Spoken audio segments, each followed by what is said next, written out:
आपको भूल जाता है। वो तो भला हो, हर कोई सो जाता है, लेकिन जीवन में दो नहीं सोते। संसार में दो जने नहीं सोते, लेकिन पूरे संसार में चाहे हर कोई सो जाता। कौन नहीं सोता? बोले पहले भगवान और दूसरे संत। बोले जा जाकर जगाते रहते हैं, भैया जागो। तो दो नहीं सोते संसार में, एक भगवान और एक संत। वो जा जाकर गली गली में जाकर प्रचार करते हैं भगवान का। जो मोह और माया आपकी ऐसी प्रबल है कि अच्छा अच्छा जीव उसमें जाकर प्रभु को भूल जाता है। तो हे मेरे नाम, अब मुझे अपनी शरण में ले लो, मुझे सेवा दे दो अपने चरणों की, अब मैं नहीं चाहता। नारायण भगवान मुचकुंद जी से बोले, अरे मुचकुंद, चरणों की सेवा ही तो चाहते हो ना, तो तुम्हें हमारा एक काम करना होगा। काम करना होगा? बोले प्रभु, उससे आप प्रसन्न होंगे ना?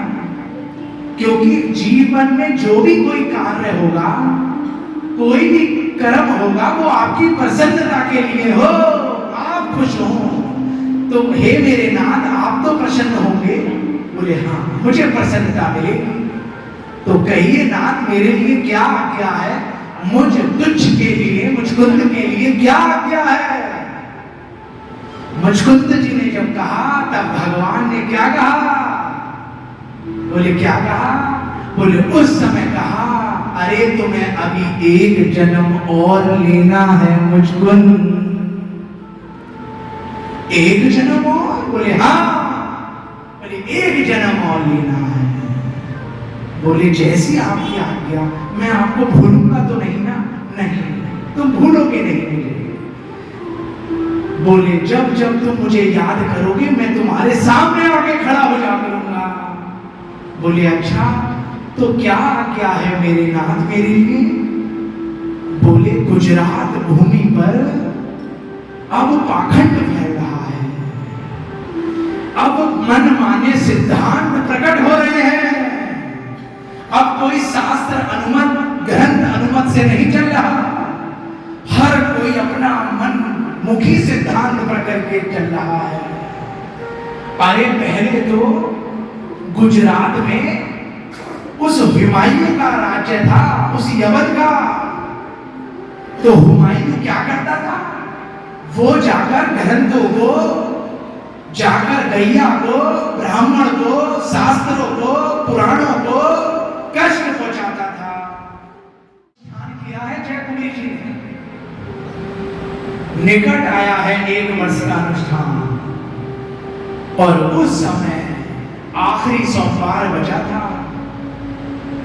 गई है भोले बाबा के मंदिर जयकुमारी और कहा, हे विधाता, अरे इसके माता पिता को तो पहले ही तुमने अपने पास बुला लिया। मैं भी 90 वर्ष की हूं, कब तक इसका साथ रहूंगी? अरे कम से कम इसे बोलना तो दे दो, जो अपना खान पीन, अपना रहन सहन कर सके। कोई और ज्यादा तो तुमसे नहीं मांगा है, इतना तो कर दो। तुम तो भोले बाबा हो, जल्दी रीझ जाते हो। हे मेरे गौरी शंकर, तुमसे कुछ और नहीं चाहती, बस इतना चाहती हूं मेरे नरसी की पानी आ जा। बोलने लगे, आज मानो मनोरथ का ही दिन है, आज मानो इच्छा प्राप्ति का ही दिन है। उस समय भोले बाबा को कहते कहते जल चढ़ाया और नरसी जी को हाथ पकड़कर परिक्रमा करने लगी है भोले बाबा के मंदिर की। और परिक्रमा हाथ पकड़कर जो करने लगी, जयकुमारी नरसी जी की दादी, वो बूढ़ी मां रोते रोते, और उसी समय भोले बाबा ने पुकार सुनी है। उसी समय भोले बाबा ने पुकार सुनी है महाराज। क्या देखा?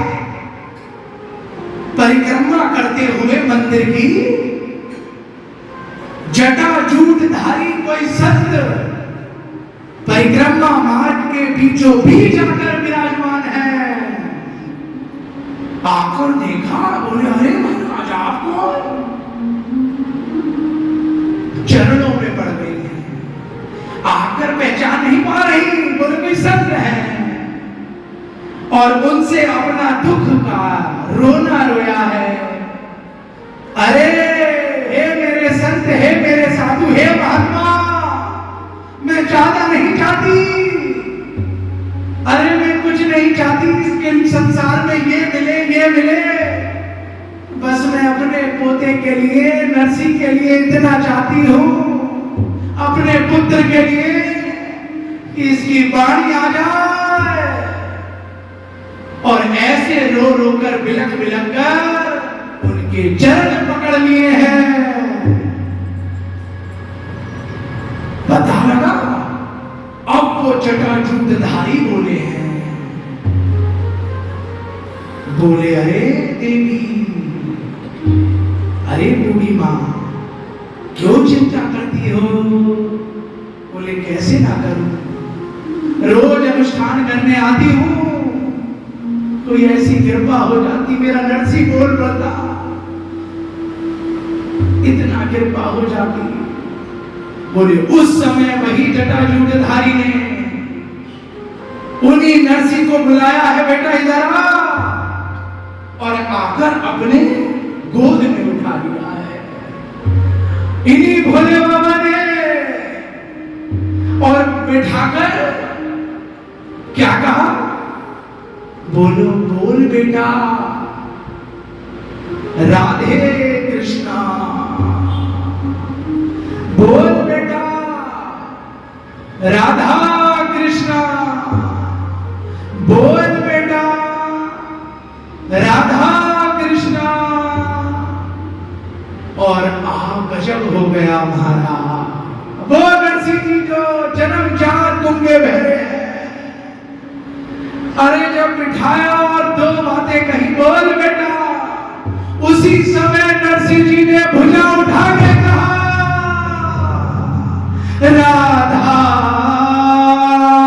कृष्णा, राधा कृष्णा, राधा कृष्णा। अरे दादी मैया को तो मानो बोले बैकुंठ मिल गया हो, गोलोक